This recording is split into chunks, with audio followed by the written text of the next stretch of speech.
right, everyone. Welcome to Something Wicked Film Festival.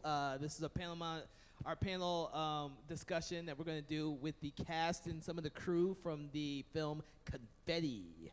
First of all, I'd just like you each, starting from this side over here, tell us what's your name, and what character you're playing. Blah. I'm making this all up as I go along. So. Oh, hi. My name is Liza, and I play Faith. Hello, my name is Sarah, and I play Gwen. My name's Lee, and I play Bo Bohannon, bootlegger extraordinaire. Hi, my name is Kim, and I play Camilla. I'm Dan Hart. I play Bill Pickford, the crooked constable.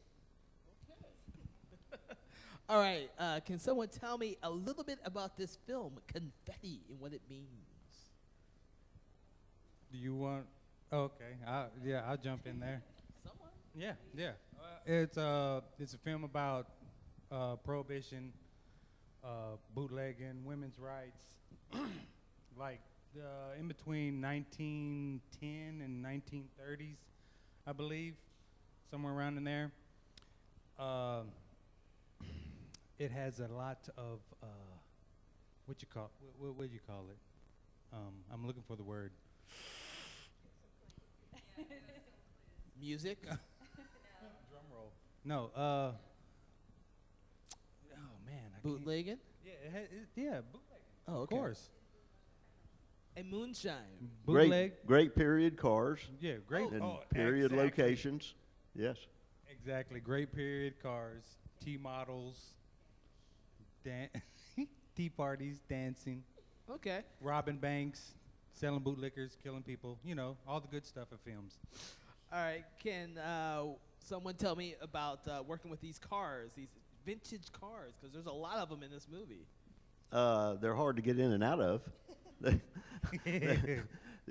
They're really nice. These guys, Fred Huey, and his guys from the antique car group that they're in, provide the vehicles for the show, and it's really cool to get to be in these old cars and actually portray your character out in the time frame that you're playing. I mean, it's really nice. Okay. The side note, that was actually my first time even being around one that was running, in all honesty. And those cars sometimes have a mind of their own. They start up when they want to. They're, action. Cars like, nah. Are you sure that's not just driver error? It could be. I wasn't driving. All right. Tell us a little bit about what you two ladies over here do in the film. We portray women who are in the suffrage movement, and the temperance movement. So we are against drink, and we see that fight as part of the fight for women's rights and a women's right to vote. So we do a lot of rallies and a lot of getting together and trying to make lives of women, all women, including women of color, better. Okay. I'm not quite sure what's going to happen with our characters down the road. I think they're going to have either a change of heart or maybe. That's not a spoiler. Yeah. But for now, we are teetotaling women's rights activists. And that's my husband, not in real life. Just in the movie, right? Just in the movie. He's a very nice guy. And Gotta love movie relationships. yeah, and we are both very much involved with vintage and antique clothing and wardrobes, so we've really enjoyed having a reason to buy a lot of genuine antique dresses and cobble together appropriate outfits that are period correct for the film. Now, was that difficult to do, to find the period correct costumes? Not with enough money, no. I said it gave us an excuse, right? So when Eddie said, we have a scene coming up and it's going to be in 1912 or 1918 or 1924, and we set out to find the exact right outfit. Now, we would love to do it for the whole production eventually, but for now, we just kind of put the clothes on our own backs. Okay. Okay. So, you over here, tell us a little bit about your character and exactly what you do in the film. Okay, cool. So my character is Camilla, and on one hand, while you all are totally against, the whole moonshine, drinking everything, I, however, am all for it. So I started basically as, graduating from school or whatever, and basically my character progresses, and I am all for drinking. I'm serving it. I'm and I'm involved in it, and just things get a little crazy when you're in that field. So, yeah, it's a little crazy. You see a lot of stuff. Nothing illegal in the movie, right? Well, What do you mean? Is it all illegal? Oh, wow. Yeah. It's one of those type of films. Even what they do is illegal. So, is there any character in the film who's like the wholesome character, or I think everyone's kind of corrupted in their own way at some point. We are tea drinking wholesome ladies. just Yeah. tea drinking? Tea drinking. They're just breaking the law by speaking up for women. Well, you can't have a film like this without getting into those type of political theories and those political type of atmosphere, because that's the time period that is being depicted. So that's actually the strong point of it, and it makes it actually relevant and current to today's audiences. You're giving them something that's that actually has relevance for today.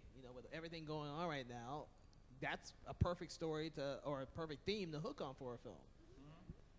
Well, Absolutely. when prohibition was taking place, the people that actually passed the laws were behind the scenes breaking the very laws they passed. And nothing's changed, right? Exactly. It was not very popular, but the constable, Bill Pickford, he's the constable you would love to hate. This guy is all for the women. He supports them at their rallies, and in reality, he's all about making money. And bootlegging is the way he's doing it. And he does not like to get his hands dirty, but he does not hesitate to eliminate any competition if that's what the case calls for. And you just never know what this guy's going to come up with next. All right, Lee, tell us a little bit about your character's arc in the film. My character, Bo, is a backwoods hillbilly type. He started off working for someone else and then ended up eventually branching out on his own. And from that point on, it was just hard-nosed, guns blazing type of character. Just take no nonsense. It's like if you're in the way, that's kind of how his character was. It's like just no nonsense type of guy, and I just love it. So this character is so you didn't have to do any real research for this character. This is more or less like you, right? No, dude. I'm totally pleasant to be around. This guy's not. Okay. He's like, whenever the director tells me, he's like, you have a girlfriend. I'm like, really? This guy has a girlfriend? Somebody actually likes him? So that brings up another good point to ask. How was it like working with Ed for this film? Oh. Hey, I want each one of you to tell me this one. Can you hold this? I give you the We'll put representation. this back up at the end of the. Yeah.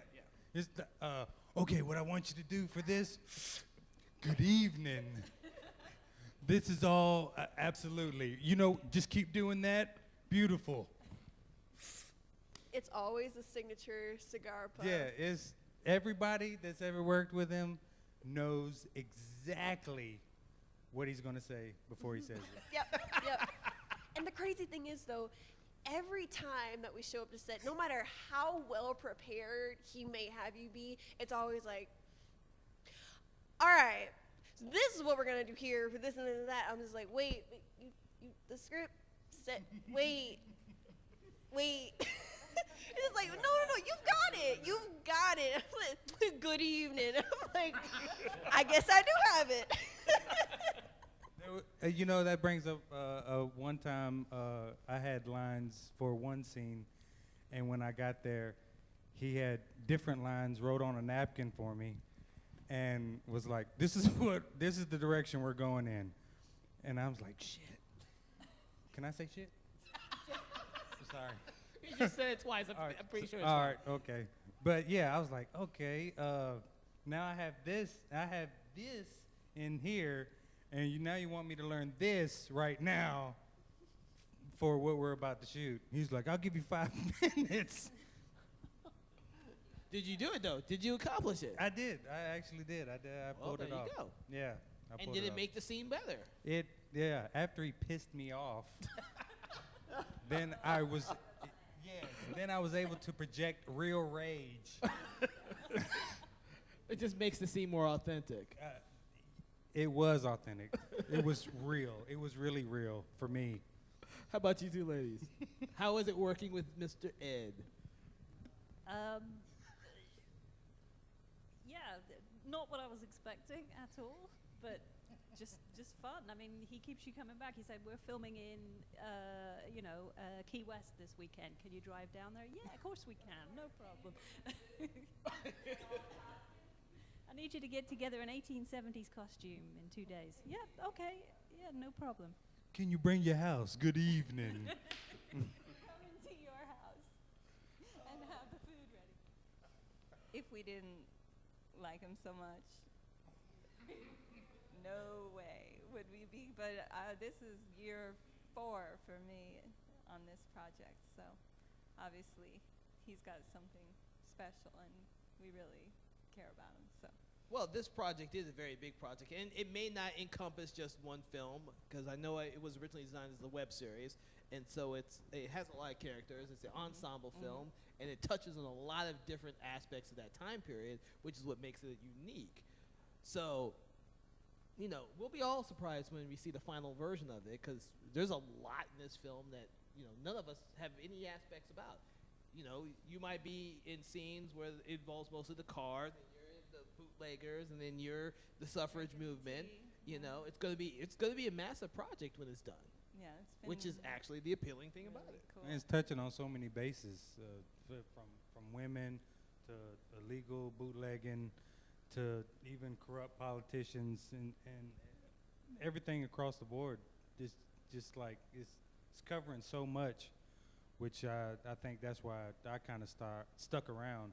It had nothing to do with me liking Ed, because You don't like him. no, I don't. He's but the project has something, definitely. Yeah. It's fun. That's what it is. It's fun. I was with Ed when he was making his first project. I think it was Breaking Through, right? And one of the reasons why I stuck with this man, because other than the fact that he's very convincing and very what do you call it? Good evening.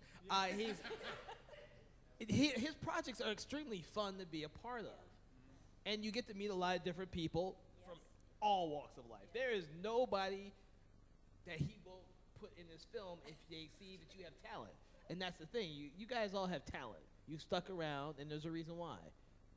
Which is amazing, because 4 years is a long time, but in reality, it takes Hollywood an average of 5 years per film before it even gets before a camera. And you guys have been shooting this for 4 years, so I commend all of you for that. And for our illustrious filmmaker, Mr. Ed. Yeah, So putting up with Ed. Yes, exactly. I think that deserves a round of applause in itself. Oh, we got it. Do we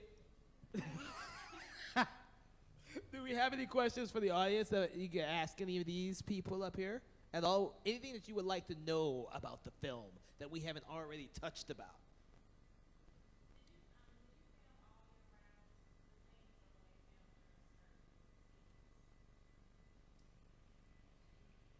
I think I got a little bit of every element, all 4 seasons. Yeah, I think I got a little bit of all 4 seasons. There was times where I was drenched, and then there was times that I saw my breath. So I was like, Ed, what are you gonna do about the breath? Post. Don't worry about it. Keep going. Which, you know, that's a good question. I mean, does anyone actually know how long you guys have been shooting? Or you know how many days you've been shooting on set with this one? Because it's an indie film, so you're shooting sporadically. So even though we say 4 years, it may only be like 20 days, or it's not like the whole year you're shooting this. So.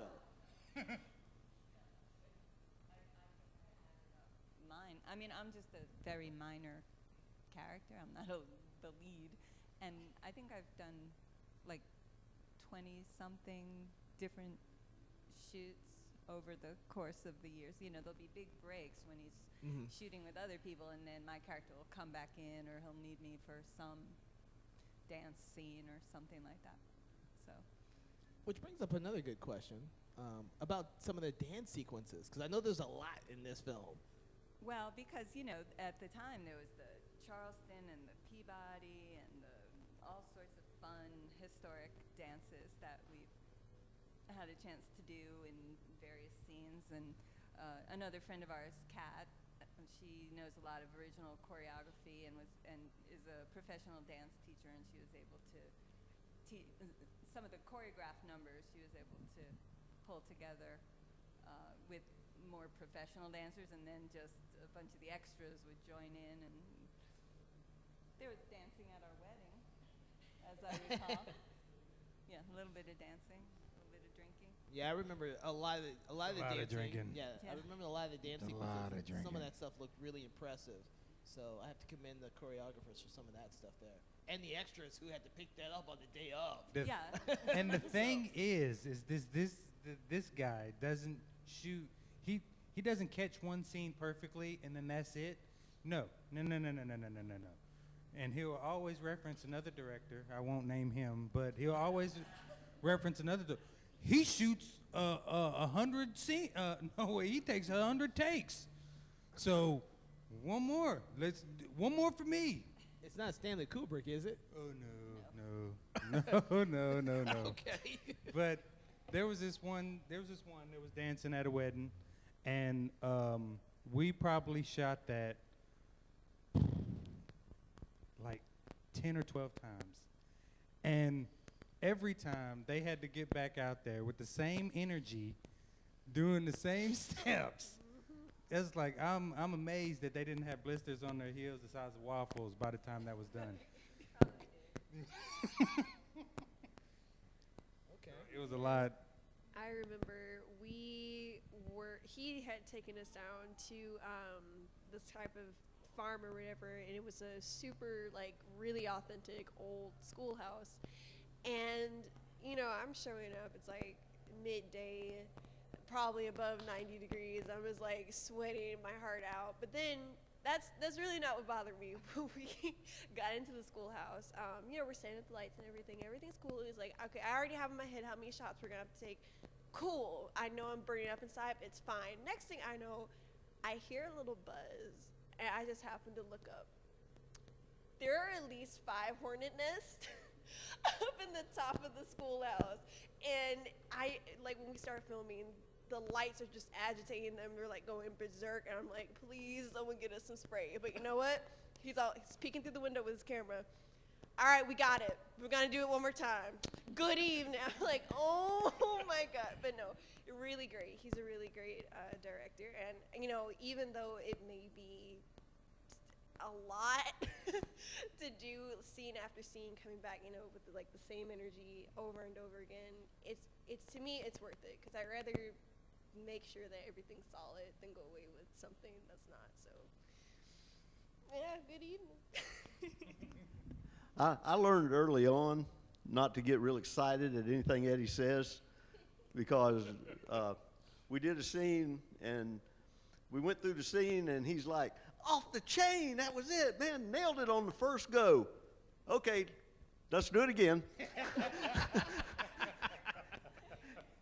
And then you wait for those immortal words, okay, one more time for me. And chances are you get to go home. Okay. My favorite part is having someone on set that has never worked on this set before, and them turn to me and ask me, "How many times are we gonna do this?" I'm like, "Do you know what you signed up for, sir? We're gonna do this at least 20 more times." All right. I would like to ask at least one more thing from you guys and ladies. What is one incident on the set of this film that you either was kind of crazy or was an exciting part for you on the set? Well, I got to hear a gun go off. That was cool. What? You've never been on a set where the guns went off? No, actually, that was I've heard them before, but as close as we were filming, I was like, okay, this is like for real. But no, that was really fun. And of course, we made sure everyone was safe and everything. But aside from the hornet nest incident, I think the gun kind of tops that a little bit. So yeah, that was cool. Yeah. Okay. Anyone else? Yeah, the very first scene I ever filmed on this, I was playing the bank teller, and the guy who was holding up the bank was so convincing. I was actually quite frightened. Yeah. Somebody robbed my bank account that night. No. I don't rob banks. I sell liquor. Thank you. No. That's one of the other characters, Joey Thurman. Oh, Joey? Yeah, he came in and I was there, and I remember the first line that came out of his mouth: "Sit down, corn cob." I was like, wow, that was great, because it was right off the top of his head too. And then he turns to them and he just plain out terrifies them. It was terrifying. Yeah. Okay. He comes in with this double barrel, and it's just like, "Sit down, corn cob. Don't look at me." And I was like, wow. I looked at Ed. I was like, when's my scene with him? The first scene that I did was with the women at one of their temperance rallies, and I didn't know Lee at the time. And the first scene I did with Lee, I was buying moonshine off of him. And, of course, we had the script, and it was all up here. And I said, took a drink of the moonshine, and I said, "This is some pretty good stuff." And he goes, "It's a lot better than that talk you give down at the train depot the other day." I'm like, where did he come up with that? Cut. Let's do this again. I just thought it fit. He was with them, and he was doing a speech against alcohol, and now you're in front of me buying my alcohol. I thought it fit in there pretty good. All right. Anyone else has a story to tell us? Improv.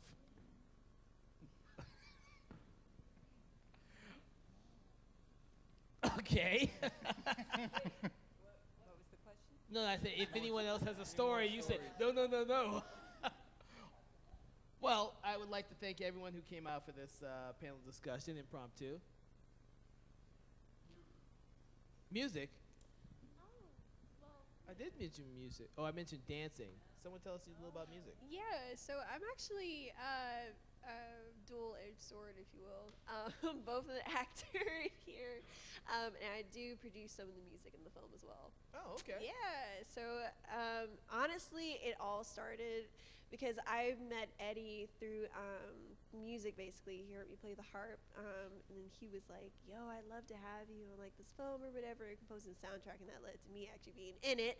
But yeah, and basically he was just like, I'm not going to per se like direct you in trying to create this music. Just let it flow. Whatever you think is right is right. And that's what I did. And you're gonna hear a lot of the elements I drew from the South and what was going on back then, and that period music as well. So yeah, Well, that's exciting, Yeah. especially considering most of his films have a deep musical interest in them. Yes. So that's good. Yeah. So I'm excited. I cannot wait. So Well, excellent. Well, thank you all for coming out and participating in this panel. I'm not the only one looking forward to this film because I've been asking for 3-4 years to see what comes up. So I'm pretty sure someone out there other than me is like going to hit the director one day and say, "I want to see this film because it's really exciting." yes. Release date 2022. 2022. Okay. Yeah, 2022.